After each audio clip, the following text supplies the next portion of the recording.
धर्म दर्शन जो है वो कुछ इस प्रकार से कार्य करता है कि इसमें यह कहा जाता है कि अगर कोई मुसलमान है, अब मुसलमान कौन होगा?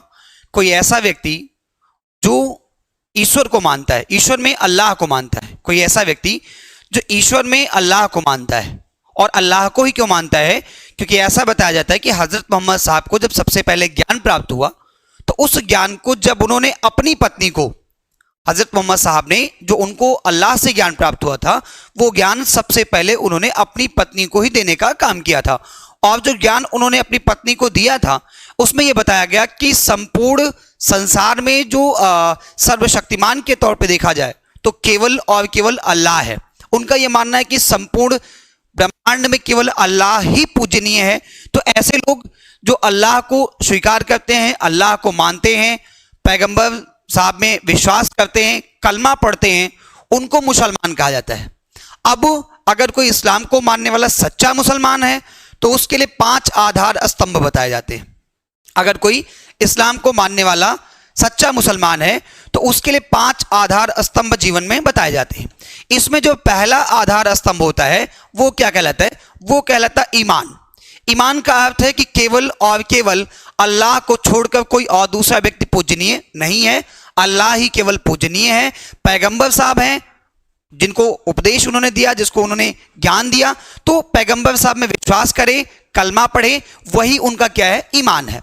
कहते हैं कि जो सच्चा मुसलमान है वो अपने ईमान का बहुत पक्का और मजबूत होता है, दृढ़ होता है। मैं एक बात स्पष्ट कर दूं कि ये केवल और केवल हमारी जो पाठ्य वस्तु है उसी पर आधारित ज्ञान है। ये किसी भी प्रकार से किसी धर्म से प्रभावित होकर दिए गई कोई ज्ञान की बात नहीं है। केवल और केवल ये पाठ्य वस्तु पर आधारित ज्ञान है, जिसके अंतर्गत ये कहा जाता है कि एक जो सच्चा मुसलमान होगा वो अपने ईमान का बहुत ही पक्का और दृढ़ होगा। लेकिन ध्यान रखना कि उनका ईमान क्या है? उनका ईमान यह है कि केवल और केवल इस संसार में पूजनीय जो है वो अल्लाह है।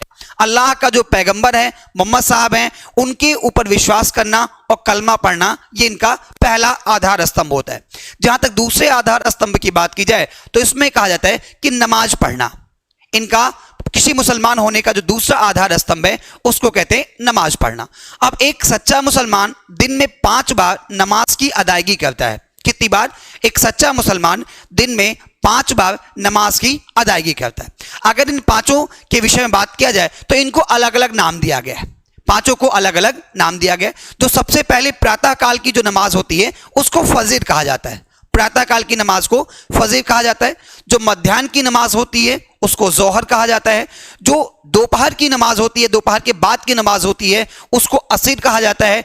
जो सूर्यास्त के समय की नमाज होती है उसको मगरिब कहा जाता है। और जो रात्रि में नमाज होती है उसको ऐसा कहा जाता है। नमाज यानी कि अल्लाह की स्तुति करने का एक माध्यम, एक तरीका। कैसे करते हैं? तो किसी भी स्थान पर ये साफ वस्त्र फैला करके उसको आसन बना घुटनों के बल बैठ जाते हैं और पश्चिम की ओर मुंह करके ये वही दिन में 5 बार एक प्रक्रिया अपनाते हैं जिसको नमाज की अदायगी कहा जाता है।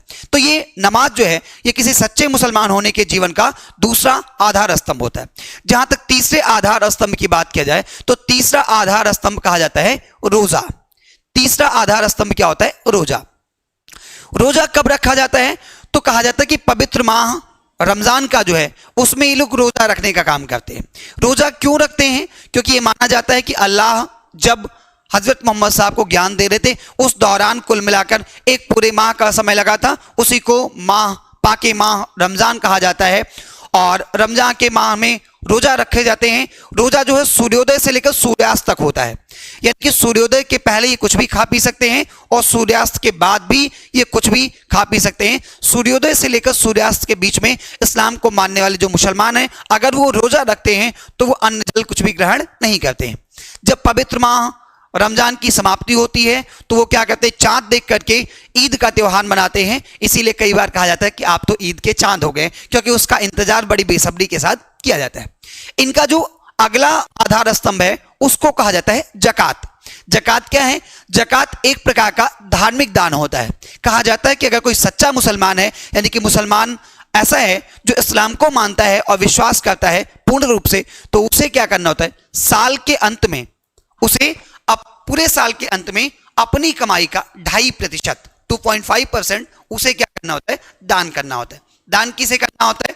जैसे कोई गरीब है, असहाय है, दीन दुखी है, किसी विद्यालय में, या फिर इस्लाम के लिए, उसे 2.5% अपनी कमाई का वर्ष के अंत में दान करना होता है। इसी ही धार्मिक दान ज़कात कहा जाता है। अगला जो आधार स्तंभ होता है उसे कहा जाता है हज। क्या कहा जाता है? हज। कहते हैं कि प्रत्येक मुसलमान के लिए यह कर्तव्य है कि वह जीवन में कम से कम एक बार वो हज की यात्रा करे। हज की यात्रा का मतलब है कि वह मक्का की यात्रा करता है, मक्का की यात्रा करता है। जैसे ही हिंदूवादी या सनातन परंपरा में तीर्थ धाम या चारों धामों की यात्रा का उल्लेख मिलता है, वैसे ही इस्लाम में इस बात का उल्लेख मिलता है कि एक सच्चे मुसलमान को एक बार अपने जीवन में हजरत करना होता है। जो हजरत करने का अर्थ है, हजरत या जियारत जिसको कहते हैं, वो जियारत करने का अर्थ है कि वह एक बार मक्का की यात्रा करता है, जो हज कहलाता है। इस प्रकार से एक जो सच्चा मुसलमान है उसे अपने जीवन में इन 5 आधार स्तंभों को मानना होता है।